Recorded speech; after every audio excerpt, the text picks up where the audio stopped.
कर्नाटक के अंदर जिस तरह से एक मुख्यमंत्री हैं जिनके पिताजी के नाम में राम है, जिनके माताजी के नाम में राम है, घर में पार्वती जैसी पत्नी है, पार्वती जैसी नहीं, पार्वती पत्नी है, उनका नाम ही पार्वती है और स्वयं का नाम सिद्धरमैया, और कहते क्या है कि सनातन से दूरी बना के रखो। उनके कैबिनेट के मंत्री क्या कहते हैं कि सनातन को नेस्तनाबूद कर दो, क्योंकि तो डेंगू है, मलेरिया है, कोरोना है। उनके मंत्री कहते हैं कि भाई आरएसएस से को हम बैन करेंगे, बजरंग दल को बैन करेंगे। कैसी निकृष्ट सोच है। अरे कुछ करने का भी काम करो, सिर्फ बैन करने से बात नहीं बनेगी। भगवा झंडों को फाड़ने और उनके जो बैनर्स को ख़त्म करने और जो सनातन संस्कृति है उस पर प्रहार करने से कुछ नहीं होने वाला।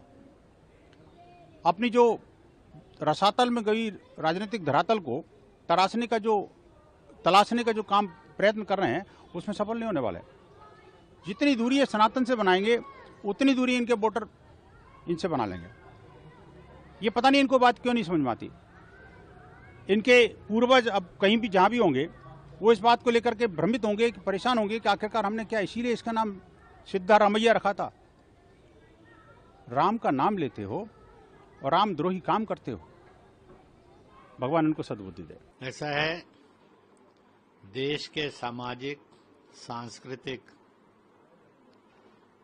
फिर उसी में राजनीतिक देखेंगे तो वो भी, इसके अतिरिक्त और भी सब संस्थाओं को यह संविधान से मौलिक अधिकार है कि वह अपने विचार को सार्वजनिक प्रकट कर सके।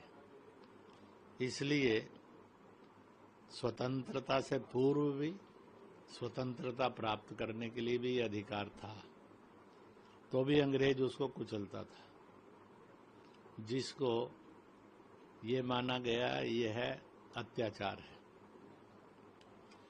इसी प्रकार से स्वतंत्रता के बाद सब संस्थाओं के पास यह मौलिक अधिकार उपस्थित है। देश के और समाज के अहित में नहीं होना चाहिए। इसलिए